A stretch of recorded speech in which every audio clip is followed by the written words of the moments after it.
In this episode, we're covering the producer's cut versus theatrical cut of Halloween, Curse of Michael Myers.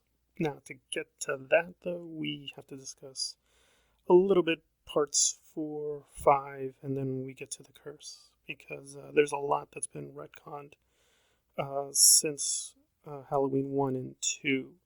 I'll go briefly through 4, 5 to get to curse. Again, I'm going to focus on those. I need to talk about a little bit about 1 and 2 just to get to those very quickly. Okay, so in Halloween 1, Laurie and Michael don't have a relationship, but by part 2, we learn that Michael is Laurie's brother, and that's why he's going after her.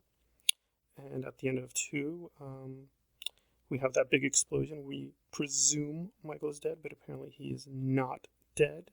So the movie picks up with part 4, where he's been comatose for a while. He revives himself, and again he goes after Laurie, but she's dead. We know from off screen that she's died in a car accident. She has a child, though, Jamie, an obvious homage to Jamie Lee Curtis, and Michael is going to go after Jamie, and of course Loomis is back as well. So the explosion did happen. He is catatonic, but part 2 does not matter that much.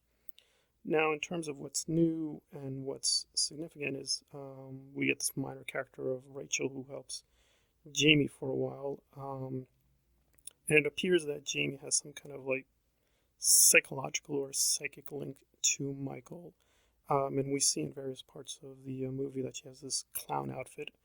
If you remember in Halloween 1, Michael has the clown outfit when he murders Judith, who's his sister, at the very beginning. So that's the very beginning of Halloween 1, which they're alluding to.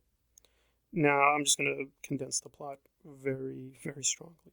So Michael does a few things that are different. He takes up the power in the town.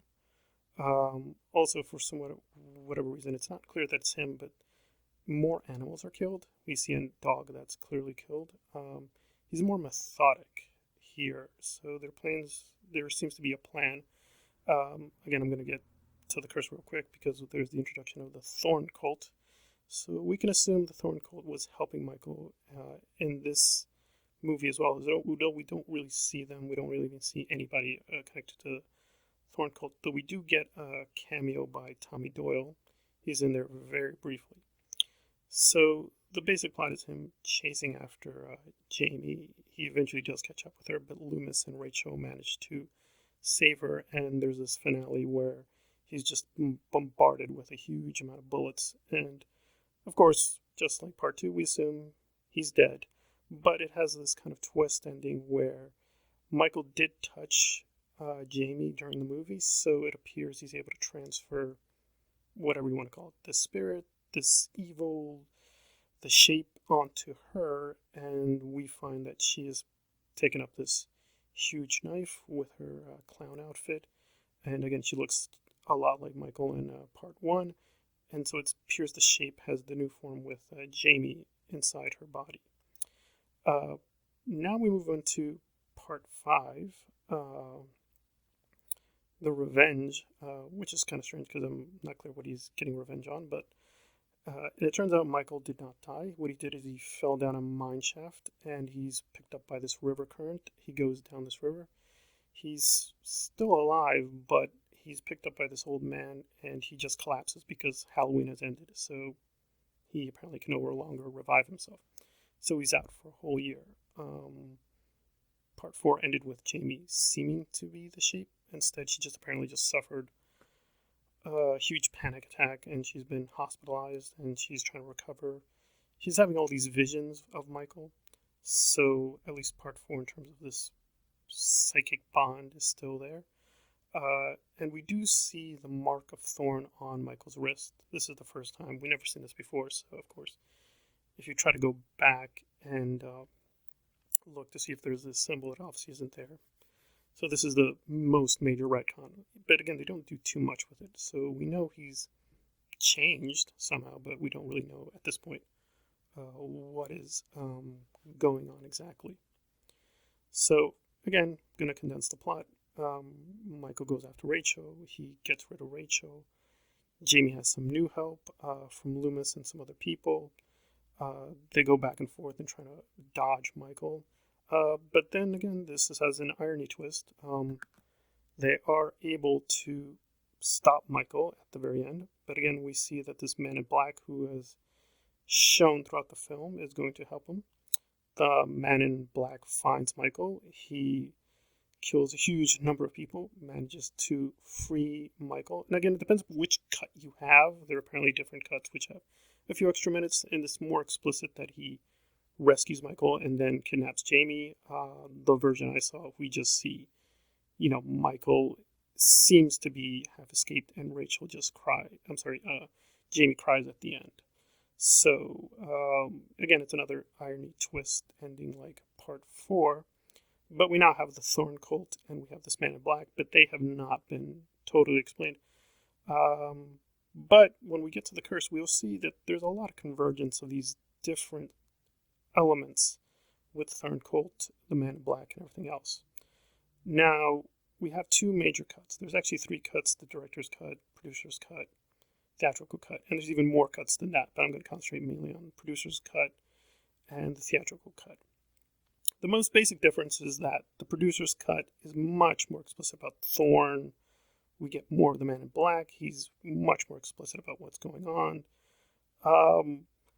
The most controversial aspect is that Michael has some kind of child with Jamie. We don't know if it's his child or this is Wynn's child, but the basic plot is the same, that he wants to have the child to sacrifice the child to the cult. And he's willing to help the cult to capture the child. But there's a difference in the sequence of events. The producer's cut, we have Paul Rudd, who plays Tommy Doyle. He gives a voiceover. Again, Michael still goes after Jamie to try to recapture the child. But it's a little less explicit. There's not this very gruesome murder that happens in the theatrical cut. Also, Jamie is alive for a lot of the film in the producer's cut, though she is eventually assassinated by the man in black. The producer's cut is basically much more explicit about the cult angle. It's more stylish, it's more gothic, it's going more into the mythology, which was very well researched. Some people think that, they just made this thing up with the thorn symbol. This is actually a real symbol, so at least in terms of mythology of the Druids, it actually is true. They do astrology and, these kind of cult sacrifices. If you watch The Wicker Man, this is very similar to that. It's just they're now just putting Michael into the center. The theatrical cut is much more traditional slasher, and it de-emphasizes the cult. It's much more focused on Michael, and he does much more of what he did in the other entries into the Halloween series. So the theatrical cut is essentially much more action-oriented. It's not much plot. Also, the cutting is a little bit different. They speed things up. The sound is different. The producer's cut is a little slower. It's a little bit more character-based. You get a little bit more of Loomis than you did with the theatrical cut. But probably the biggest difference is the ending as well as the plot line. The theatrical cut goes very, very much different, where Tommy confronts Michael at the very end to save Kara, Danny, who's the son of Kara, and Jamie's baby.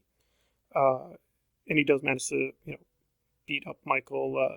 He saves the child, and they leave. And then Loomis comes in. He decides he's going to have this final confrontation with Michael. Tommy begs for him to come with them, but he says, no, I have to finish this.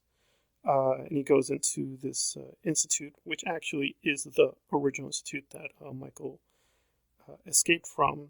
And they have a final confrontation, though even here there's a lot of ambiguities in terms of what happened, because the director's cut has him saying, Michael, it's over, which echoes some earlier lines in Halloween, but the theatrical cut just has him screaming, and Michael's mask is on the floor. So it just leaves you with a whole lot of puzzles as to what exactly they were up to.